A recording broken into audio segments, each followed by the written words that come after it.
Nesta aula a gente vai falar sobre as propriedades dos limites. Nós vamos listar todas as propriedades dos limites que a gente vai estar usando aí na seção 2.3. A demonstração dessas propriedades será feita na seção seguinte, onde será dada a definição formal de limite. Mas acredita em mim, a mais pura verdade. Todas essas propriedades que a gente listar aqui são válidas, tá bom? Então vamos lá. Então, inicialmente, seja C um número real. Se limite de f de x quando x tende a A e limite de g de x quando x tende a A existem, então valem as seguintes propriedades. Primeiro,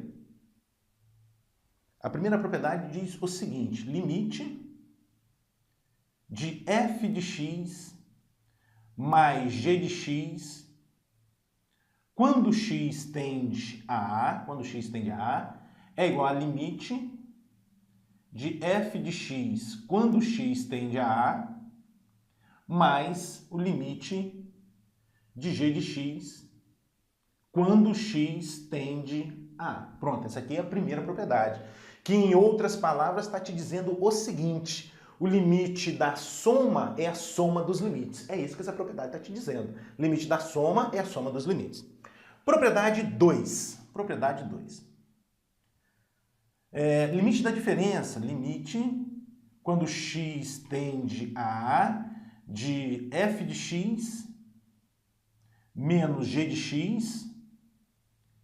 Isso vai ser igual a limite de f de x quando x tende a A menos o limite de g de x quando x tende a A. Pronto, aí que maravilha. O que está te dizendo essa propriedade? Que o limite da diferença é a diferença dos limites, sem problema nenhum.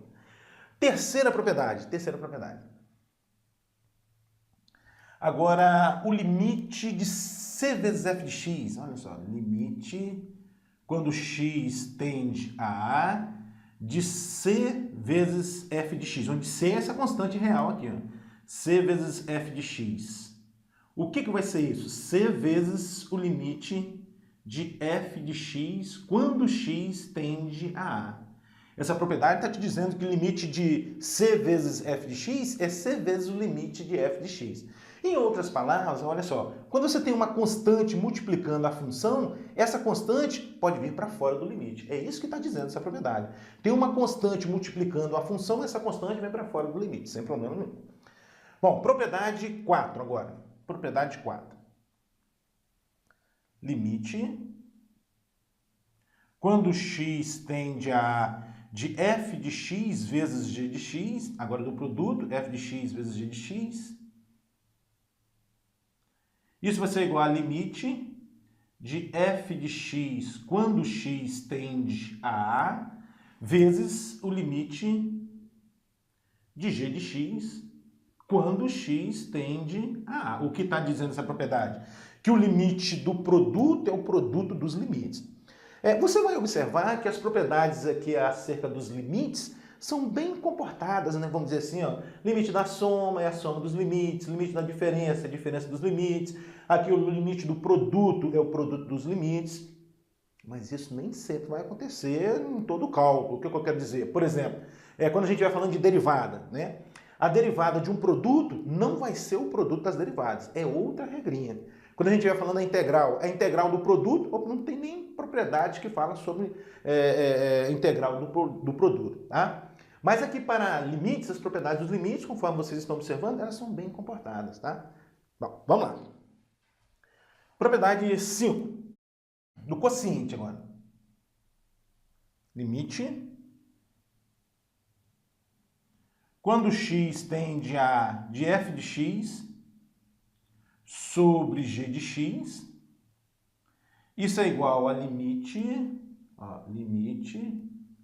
de f de x quando x tende a A sobre o limite de g de x quando x tende a A. Logicamente aqui a gente tem uma observação. Essa propriedade aqui só vai ser válida se o limite de g de x quando x tende a A for diferente de zero. Então a gente tem que acrescentar aqui, ó, esse limite de g de x quando x tende a A diferente de zero. Agora, vamos falar um pouquinho sobre isso aqui? Por que esse limite aqui tem que ser um número diferente de zero? Observe que esse limite é o denominador de uma fração. E o denominador de uma fração não pode ser zero. Por quê? Olha só, vamos raciocinar aqui comigo. 30 dividido por 5. Quanto vai dar isso? 6. Por que dá 6? Porque 6 vezes 5 dá 30. É assim que você verifica quando uma continha está certa, quando a divisão está certa, né? 30 dividido por 5 dá 6, porque 6 vezes 5 dá 30. Bom, agora vamos experimentar dividir por zero. Olha só, 30 dividido por zero. Será que dá zero? 0 vezes 0 dá 30? Não dá. Será que dá 30?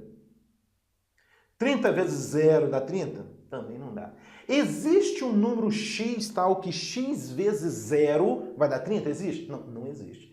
Por isso que toda vez que você se deparar com uma fração, faz-se necessário que o denominador dessa fração seja um número diferente de zero. É por isso que a gente tem que colocar aqui, olha, o limite do quociente é o quociente dos limites, desde que o limite aqui do denominador seja um número diferente de zero.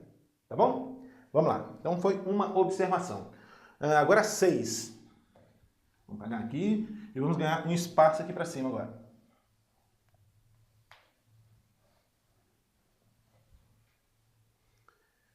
Propriedade 6. O que diz a propriedade 6? É o limite da potência. Limite, quando x tende a de f de x elevado a n, isso é igual a quê?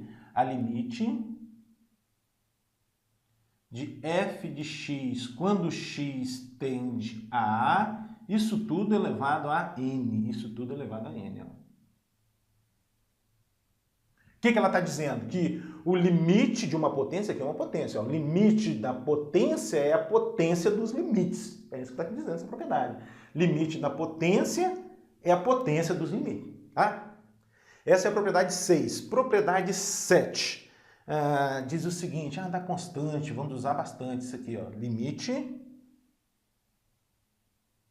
quando x tende a da constante c, isso é o próprio c, é a própria constante. Limite de uma constante é a própria constante. Por exemplo, limite de 7 quando x tende a π. Quem é o meu c aqui, minha constante, é o 7, o meu a é o π. Então, o limite dessa constante é a própria constante. É o 7, o resultado aqui é o 7, não é o π não, tá, pessoal? Limite de π quando x tende a 7.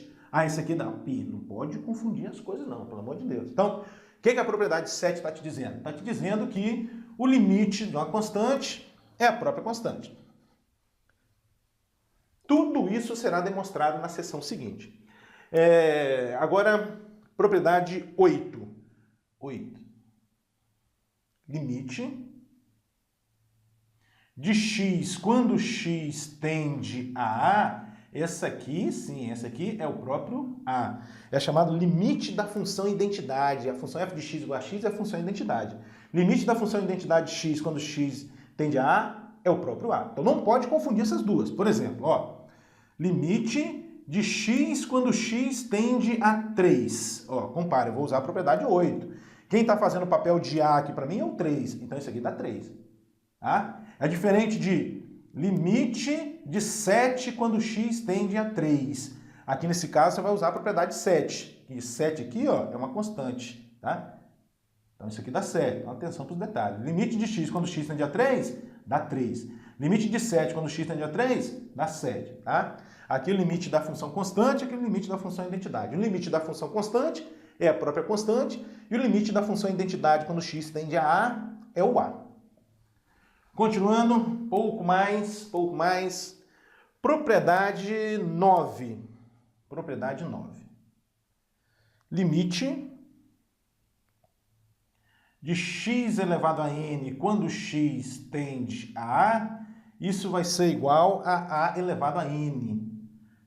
Essa aqui, na verdade, é a consequência de duas propriedades, né? Da propriedade 8 e da propriedade do produto, né? Aplicando a propriedade 8 e a propriedade do produto, a gente conclui que o limite de x elevado a n quando x tende a é igual a elevado a n, tá? Propriedade 10 agora, propriedade 10. O que diz a propriedade 10? Diz o seguinte, que limite da raiz enésima, vamos registrar aqui, limite da raiz enésima de x, quando x tende a limite da raiz enésima de x quando x tende a A, isso é raiz enésima de A. Isso. Limite da raiz enésima de x quando x tende a A, isso é raiz enésima de A. Agora, uma observação aqui, pessoal. Essa propriedade aqui a gente tem que ter um certo cuidado, porque ela é válida para todo n ímpar. Se o n é ímpar, não tem problema, né? Não tem problema nenhum. Aqui vai aparecer raiz de índice ímpar de um número A, e esse A pode ser qualquer. Agora, se o n é par, a gente tem que ter um certo cuidado de que esse A aqui tem que ser um número maior ou igual a zero, tá? Porque só existe raízes quadradas, raiz de índice par de números maiores ou iguais a zero. Então, cabe essa observação aqui. Você só pode usar essa propriedade se n for um ímpar qualquer. Agora, se n é par, você coloca assim, ó, se n é par, vamos colocar assim, devemos ter o quê? A maior ou igual a zero, tá?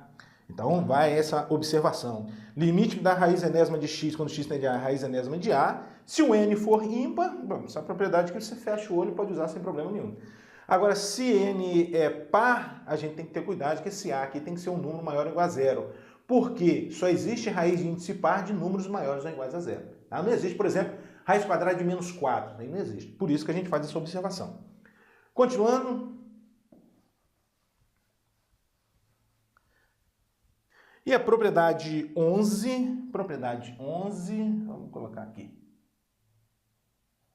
diz que limite, quando x tende a A de raiz enésima de f de x, a raiz enésima de f de x, o que vai ser isso? É uma generalização dessa, né? É raiz enésima de limite de f de x quando x tende a A.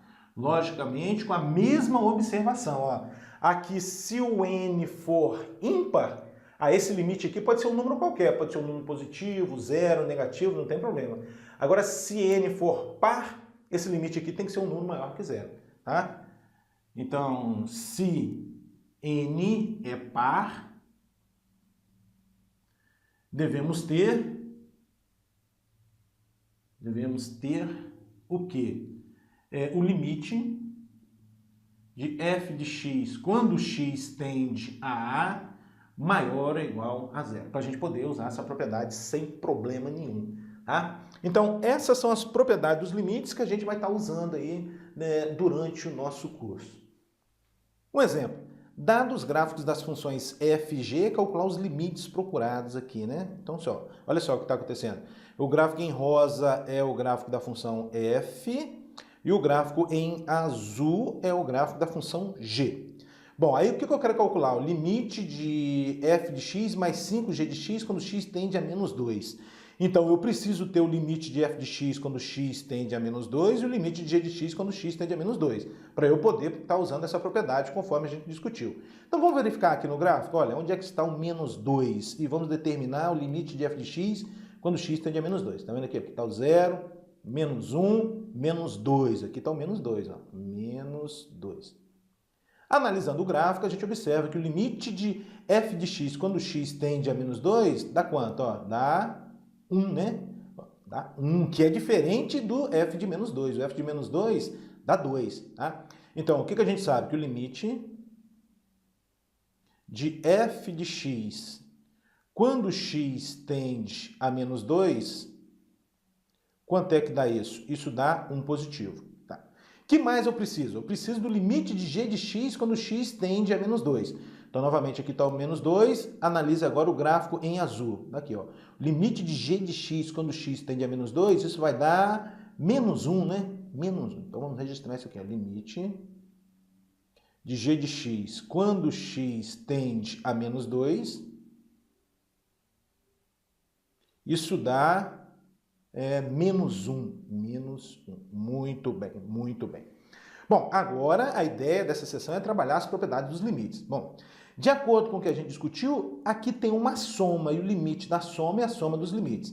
Então aqui você vai escrever isso é igual, fazer bem devagarzinho, com todas as passagens para você entender. Limite quando x tende a menos 2, de f de x, mais limite, quando x tende a menos 2, de quem? De 5g de x. 5g de x. Tá? O que eu estou usando até agora? Estou usando a propriedade da soma. O limite da soma é a soma dos limites. Bom, o que a gente observa aqui agora? Aqui a gente tem uma constante multiplicando a função g. E conforme a gente discutiu, toda vez que você tiver uma constante multiplicando uma função, essa constante vem para fora do limite. Então isso vai ser igual a limite, quando x tende a menos 2 de f de x, mais 5 vezes o limite, quando x tende a menos 2 de g de x. Olha que maravilha. Agora a gente substitui os valores, né? Igual a quanto? O limite de f de x quando x tende a menos 2, nós calculamos aqui, vale 1. Então isso aqui é igual a 1 mais 5 vezes o limite de g de x quando x tende a menos 2, tá aqui, ó, menos 1. Ou seja, isso vai ser 1, 5 vezes menos 1, menos 5, e 1 menos 5, menos 4. Pronto. A gente calculou esse limite usando as propriedades dos limites. Esse é o objetivo dessa seção. Item B agora, limite de f de x vezes g de x quando x tende a 1. Para eu usar a propriedade do produto, melhor dizendo, eu só posso usar a propriedade do produto aqui se esses limites existirem, né? Então vamos verificar? Primeiro o limite de f de x quando x tende a 1. Será que ele existe? Vamos lá, vamos analisar o gráfico. Aqui está o 1, e aí a gente observa, analisando o gráfico, que o limite de f de x quando x tende a 1, isso vai dar 2, né? A 2, é igual a 2. Agora, o limite de g de x quando x tende a 1. Quando x tende a 1. Quanto é que vai dar isso? Pessoal, não sei se você vai concordar comigo. Esse limite aqui, ele não existe. Vou fazer um abuso aqui da notação, igual a não existe. Por que que ele não existe? Por que que ele não existe? Porque aqui está o x igual a 1 e a função g é a função em azul. Porque os limites laterais existem, mas são diferentes. Olha só, o limite de g de x quando x tende a 1 por valores maiores do que 1 dá menos 1. E o limite de g de x quando x tende a 1 por valores menores do que 1 dá menos 2. Opa, então esse limite aqui, ele não existe. Ele não existe. Tá? Ele não existe. Bom, o item C, esse limite aqui não vai existir porque o limite de g de x quando x tende a 2, olha, g de x é a função em azul, aqui está o 2. O limite de g de x quando x tende a 2 dá 0. E o limite de f de x quando x tende a 1 dá 2. Ah, então esse aqui também não vai existir. Então esse aqui é igual a não existe. Olha só, esse item C, qual a diferença do item C para o item B? O item B é possível a gente calcular os limites laterais. Os limites laterais existem, mas são diferentes. Por isso a gente conclui que esse limite aqui não existe. Agora, esse do item C não dá nem para a gente calcular os limites laterais, porque o limite à direita de 2 e à esquerda de 2 de g de x dá 0. Ah, então não dá para a gente calcular esse limite aí, tá bom?